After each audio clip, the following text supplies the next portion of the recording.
నా మల్లపక్క వారందరికీ నమస్కారం. నేను 2010లో ప్రైవేట్ జాబ్ చేస్తున్నప్పుడు సోషల్ మీడియాలో పనిచేస్తున్నా కాబట్టి సోషల్ మీడియా ద్వారా వివిధ పార్టీలకు సంబంధించిన గ్రూపులు ఉండవు. అలాగే నా ఇంటి పేరు మీద నా మల్లపక్క వాళ్ళు ఎక్కడెక్కడ ఉన్నారు ఏందని తెలిసింది.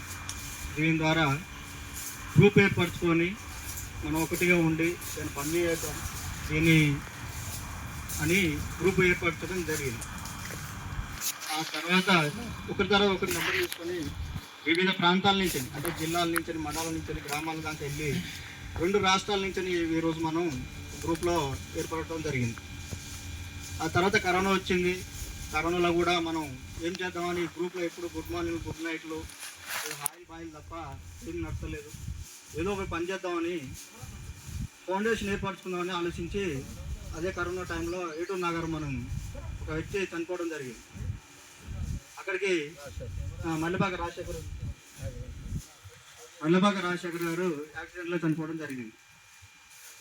ఇక్కడికి పేపర్లో వచ్చింది. వాళ్ళు వాస్తవంగా మన గ్రూప్లో కూడా లేరు, ఆ ప్రాంతాలు ఉన్నారని కూడా నాకు సరిగ్గా మన ఎవరికి కూడా తెలియదు.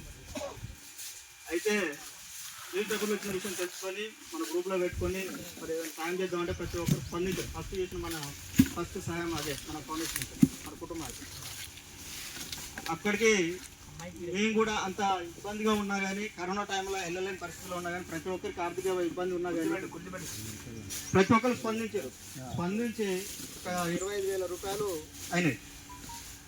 ఆ అమౌంట్ని తీసుకువెళ్ళడానికి కూడా ఇబ్బందికరమైన పరిస్థితి అప్పుడు. ఆ పరిస్థితిలో మేము ఒక 6 కలిసి వెళ్ళడం జరిగింది. అనిల్ బాబాయ్ కూడా ఆ సందర్భంలో ఆరోగ్యం బాగాలేకపోయినా తను కారు తీసుకుని వచ్చి అనిల్ బాబాయ్ గారు వచ్చేసి అక్కడికి వెళ్ళి అక్కడ అమౌంట్ ఇచ్చేసి తిరిగి రావడం జరిగింది.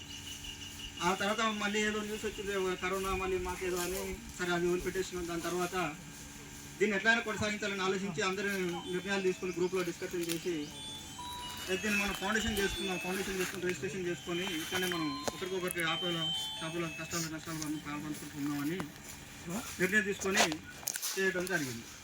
ఆ రోజు నుంచి ఈ రోజు వరకు మనం దాదాపు 15 కుటుంబాలకు హెల్ప్ చేసినాం, ఆర్థిక సహాయాలు చేసినాం. చనిపోయిన వాళ్ళకి కానీ హాస్పిటల్లో కానీ ఏ విధంగానైనా కానీ 15 కుటుంబాలకు దాదాపు 1 లక్ష రూపాయల వరకు మనం ఆర్థిక సహాయం చేయడం జరిగింది.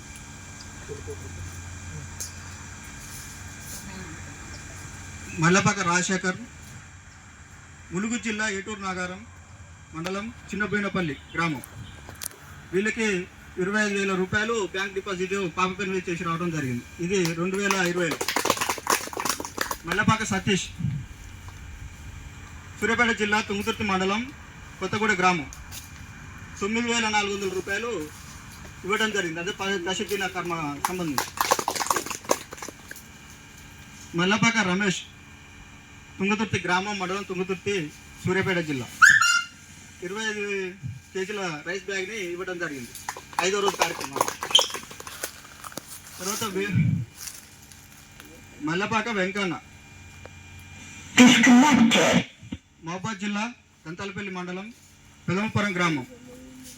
రోడ్డు ప్రమాదంలో కాలికి దెబ్బ తగిలి హైదరాబాద్లో ట్రీట్మెంట్ జరుగుతుండగా ఆర్థిక పరిస్థితి బాగాలేకపోతుంది గ్రూప్లో తెలియజెప్పడంతో అప్పటికప్పుడు అంటే ట్రీట్మెంట్ కోసం 10,500 రూపాయలు మన ఫౌండేషన్ ద్వారా ఇవ్వడం జరిగింది. అక్కడికి హాస్పిటల్కి వెళ్ళి ఇవ్వడం జరిగింది. అక్కడే మహబాద్ జిల్లా దంతలపల్లి మండలం నిజాంపురం గ్రామానికి చెందిన మల్లెపాక రాజశేఖర్ ట్రక్ డ్రైవర్ పనిచేస్తున్న గట్కేసర్ల రోడ్డు ప్రమాదం జరిగి బొటనీలు కట్ అయ్యి హాస్పిటల్లో ట్రీట్మెంట్ జరుగుతుంటే 5,500 రూపాయలు మనం ఇవ్వడం జరిగింది. సొంత గ్రామం సీతారాంపురం, కానీ వీళ్ళు గబ్బిలాలపేటలో ఉంటారు. కాపురం మండలం మేడ్చల్ జిల్లా మల్లపాక యాదగిరి. ఇతను కూడా రోడ్డు ప్రమాదం జరిగి యాక్సిడెంట్ అవడంతో ఆర్థిక ఇబ్బందులు ఉండటం వల్ల 3,800 రూపాయలు ఇచ్చి నిత్యావసర సరుకులు ఇవ్వడం జరిగింది. మల్లపాక మల్లేష్, వెలుపల్లి హార్ట్ స్ట్రోక్ తోటి చనిపోవడం జరిగింది. సూర్యాపేట జిల్లా తుంగతుర్తి మండలం 5,500 రూపాయలు మన ఫౌండేషన్ ద్వారా ఇవ్వడం జరిగింది. మల్లపాక ప్రకాష్, మా అన్నగారు కొడుకు. నాకు హార్ట్ స్ట్రోక్ వచ్చిన 1 మంత్ కాకముందుకే మా అన్నగారు కొడుకు చనిపోవడం జరిగింది. స్పందించే ప్రతి ఒక్కరికి ధన్యవాదాలు తెలియజేస్తున్నాను. 10,600 రూపాయలు ఇవ్వడం జరిగింది. మల్లపాక యాదగిరి పసునూరు 25 కేల రైస్ బ్యాగ్ ఇవ్వడం జరిగింది. మల్లపాక ఇద్దయ్య వెలుగుపల్లి వీరికి కూడా 20 కేల రైస్ బ్యాగు అట్లనే నిత్యావసర సరుకులు ఇవ్వడం జరిగింది. మహబూబాద్ జిల్లా చినగూరు మండలం గుండారాజుపల్లి గ్రామం చెందిన మల్లపాక శివమ్మ 10 రోజుల కార్యక్రమానికి 25 కేల రైస్ బ్యాగ్ ఇవ్వడం జరిగింది.